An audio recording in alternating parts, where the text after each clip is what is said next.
Lights out. Everybody.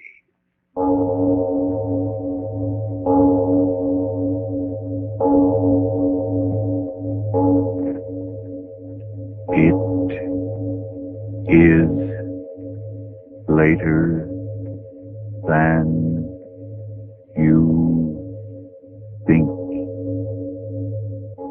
Lights Out brings you stories of the supernatural and the supernormal, dramatizing the fantasies and the mysteries of the unknown.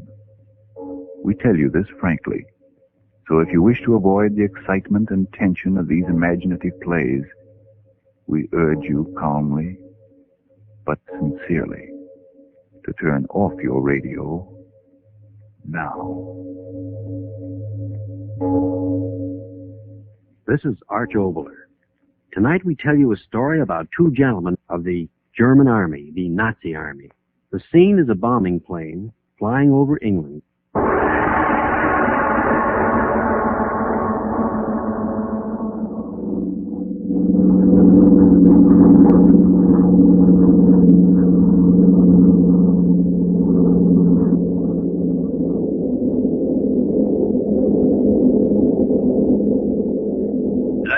Herr Hauptmann, you are ready? Fertig, Herr Hauptmann. No, speak English now. We are almost there. And remember, from the moment your feet touch that blasted English soil, only English. Yes, Captain. Now, check your equipment. Parachute, rucksack, gun. All in order, sir. We should be there in a few moments. Now remember, if for any reason I do not get to our point of rendezvous, or if I'm not there when you get there, you are to wait 2 hours, and then go on alone to Melford, and carry out our orders. Understood? Yes, Captain. Pilot! Ja, Herr Hartmann. Wir sind da? 2 Minuten mehr. Also, Bombenhöhle verlassen. Zu Befehl, Herr Hartmann.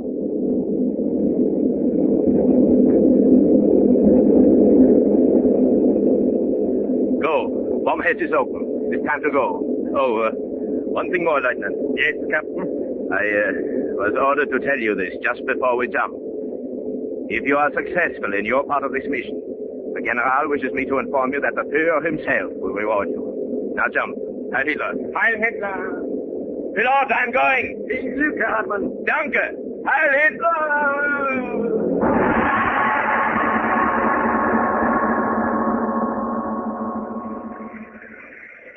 Something mehr kalt ist.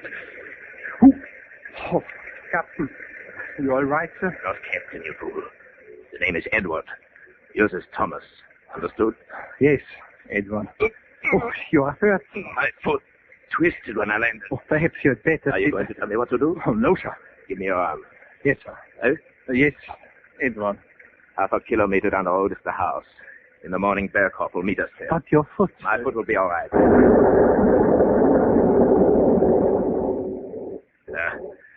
Infernal English climate.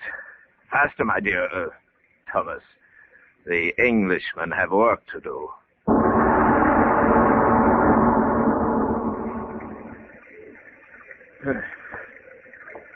You see, my dear Thomas, you should never doubt what intelligence gives you. 10, 11, 12 steps. So, now the key. You have not lost the key? Oh, no, sir. I have it here. Get the door open. Infernal rain. No, open it. It is stuck, sir. Here, let me. What's the matter with you? It is open. In, quickly.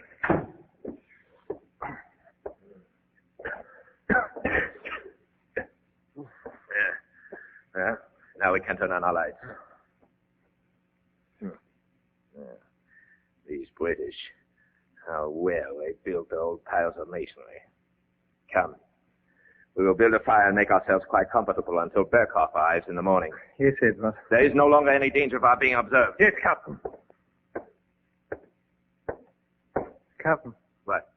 I thought I heard You heard what? laughter. Infernal flashlight. Give me yours. Yes, Captain. Now, walk on. This house is empty for years. You should know by now that our military intelligence makes no mistakes. Yes, Captain. Captain, I heard. Door to the right. Remember your orders, Thomas. Yes, Edward.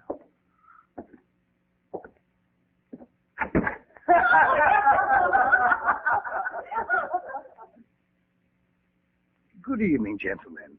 Won't you come in by the fire? Yes, thank you. Come, Thomas. My name is Burley. I am Edward Cooper. My friend Thomas Davies and I got lost in the rain. We thought this house was quite deserted. Deserted?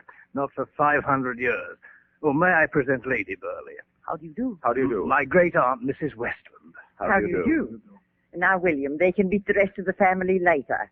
Does someone give them a drink? They're soaked to the skin. Here you are, gentlemen. Oh, yes, gentlemen, my son-in-law, John Pearson. How do you do? How do you do? How do you do? Drink them while they're hot, gentlemen. Thank you. Really, you gentlemen should get out of your wet things. Would you like to go up there? No, thank you. We're quite all right. But confused. Confused? Yes, Mr. Davies and I were told on good authority that this property hadn't been occupied for the past 25 years. My dear man, where do you think you are? Milford Towers. Good heavens, young man, you are lost. You certainly are. Milford Towers, that's 2 miles north of here. You're at Dorset Manor. Just took the wrong turn somewhere. Melford Towers, Mr. Carver. Cooper. Mr. Cooper, why in the world were you going to Melford Towers on a night like this? Please forgive our inquisitiveness, Mr. Cooper, but after all, Milford Towers is quite deserted, you know. Yes, we know. What do you mean, sir? Oh, Mr. Davies here and I started quite early. Lost ourselves completely. It got dark and, well, here we are. Oh, yes. John? Yes, Sir William. Ring up the constable. Yes, of course. Wait a minute. Why the constable? Well, it's quite obvious. Is it? Of course. Ring up the constable, John. No, put up your hands, all of you. I say now. Oh, what is he going to do with the gun? What is he going to do with the gun? Make that old woman keep quiet. This old woman. Wir können keine Chance nehmen. Wir müssen sie töten. I said to keep your hands up. German, William. German spies. Not spies, old woman. German soldiers. You're in civilian clothing. German soldiers, Englishman. Soldier. Soldiers to rescue a soldier. William, what are they talking about? How long did you think we would permit you to keep our great Rudolf Hess imprisoned? Now, Rudolf Hess, what are you? Shut your mouth. How dare you? You two. No, here. Now, quiet, all of you. Nimm sie next in Zimmer und schreck sie. Alle? Alle, quickly. Go, all of you. Do as he says. Or do you want me to shoot? The next room, quickly. Well, I suppose... Where is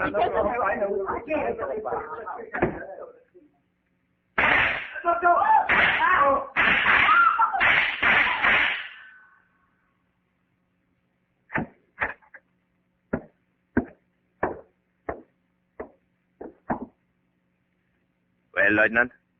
We are all dead here, Captain.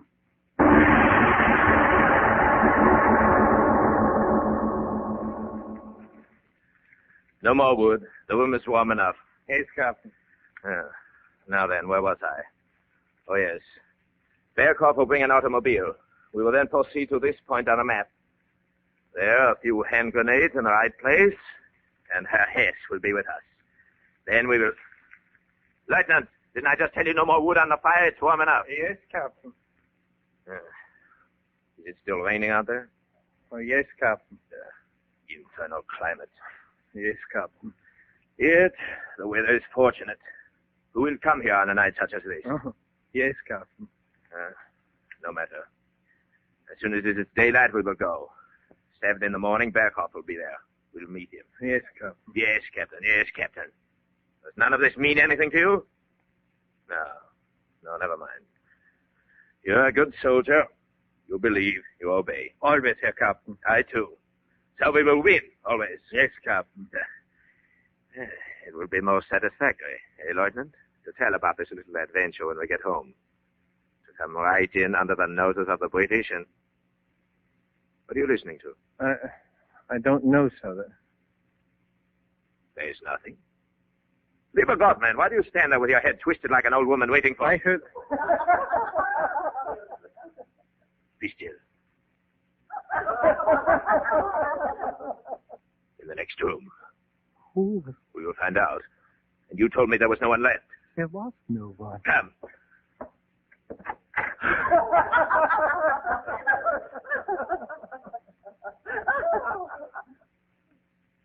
Good evening, gentlemen. Won't you come in by the fire? They. All of them. My name is Burley. May I present Lady Burley? How do you do? Shot them. You said you shot them. My great-aunt, Mrs. Westland. How do you do? Now, William, they can beat the rest of the family later. Someone give them a drink. They're soaked to the skin. I did kill him. You dirty liar. Here you are, gentlemen. Your drink. No! You blasted Englanders. What is this trick? Oh, yes, gentlemen. My son-in-law, John Pierce. Stop talking. This time you will die.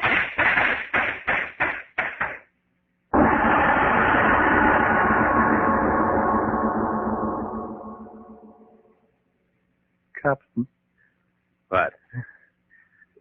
could you tell me the time, please? 12 minutes after 3. Why? How soon will we go? In the morning. You want to get lost again in that infernal woods? No, Captain. What is the matter with you? Nothing, sir. No, I understand. Your dereliction of duty. You think I will report? No. Help me carry out our orders tomorrow, and the fact that you did not shoot those Englanders as I ordered will never reach the ears of Berlin. Anyway, they are dead now. You know that. I know that. It is ended. Okay. It is they. No, I shot them myself. I saw the bodies fall. It is they. No, it cannot be. I'll show you. You see, they are dead. Good evening, gentlemen. Won't you come in by the fire?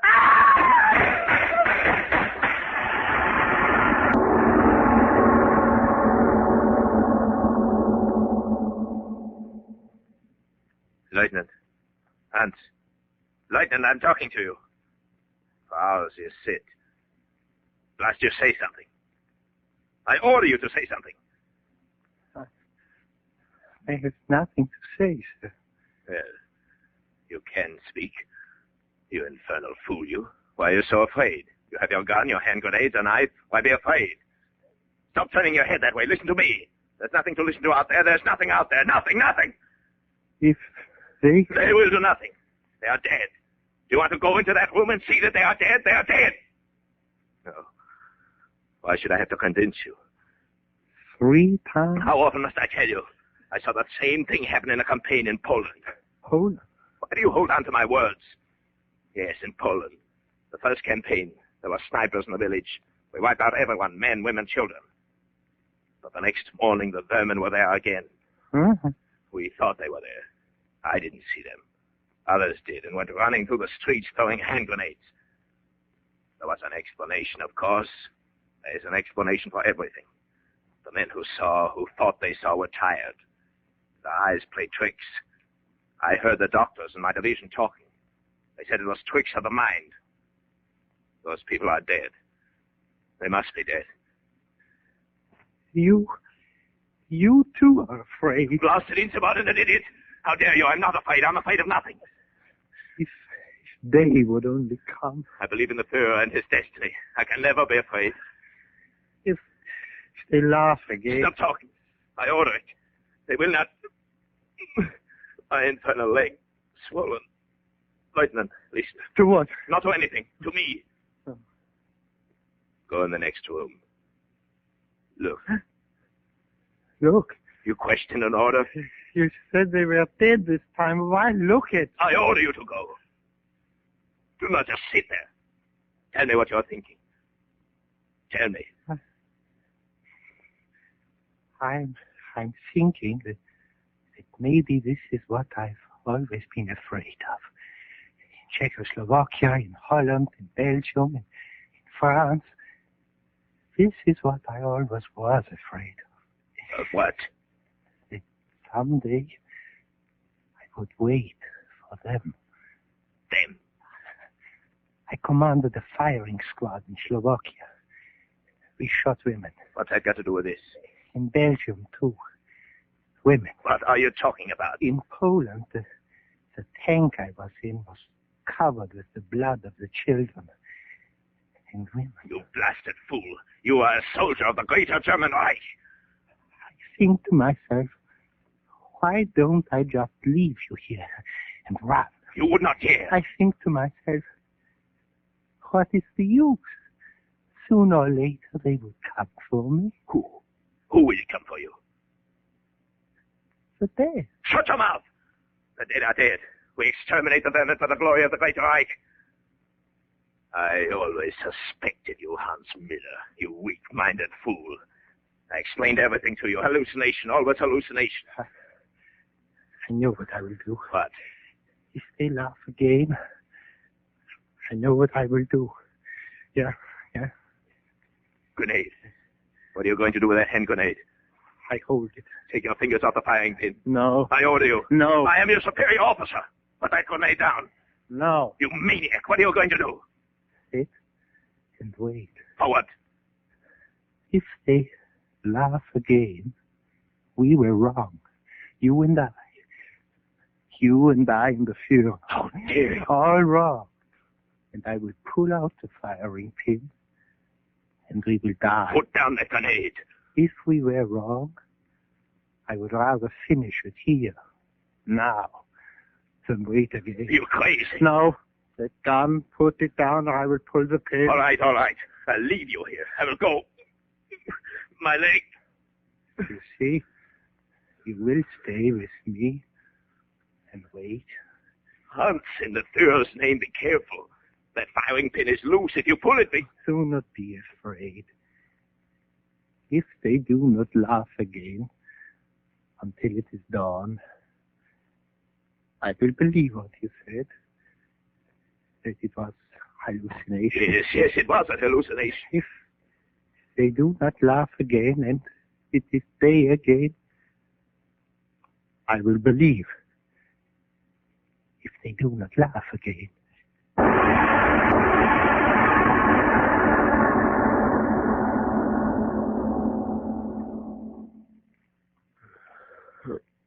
If I could sleep. You can sleep, sir. With you sitting there, grenade in your hand. Hans, listen to me. It is almost dawn. Not yet. It is almost dawn. Nothing has happened. They are dead.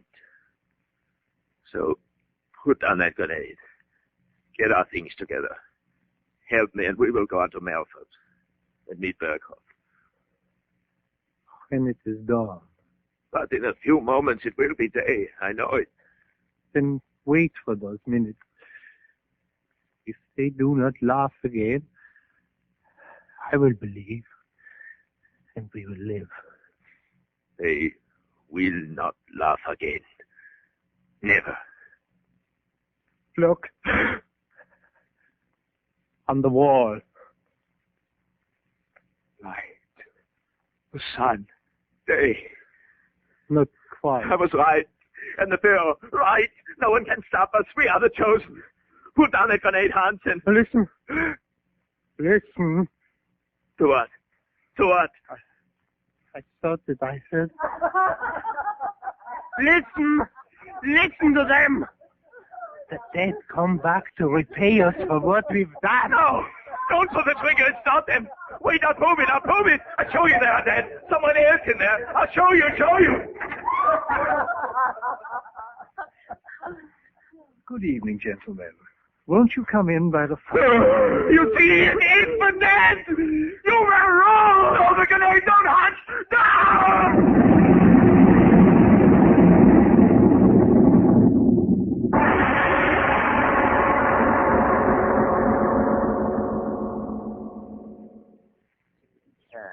Good morning, Rika. Oh, good morning, Harold.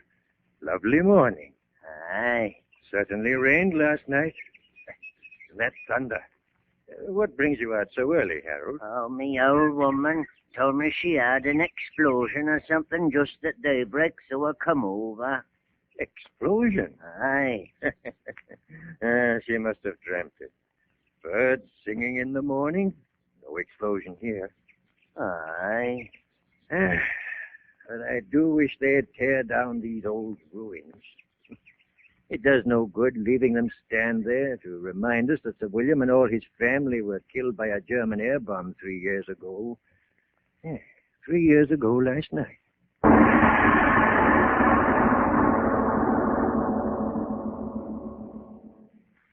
And now, what about miracles, Mr. Oboler? Well, let's consider a few. We, all of us, are living hourly in a series of miracles.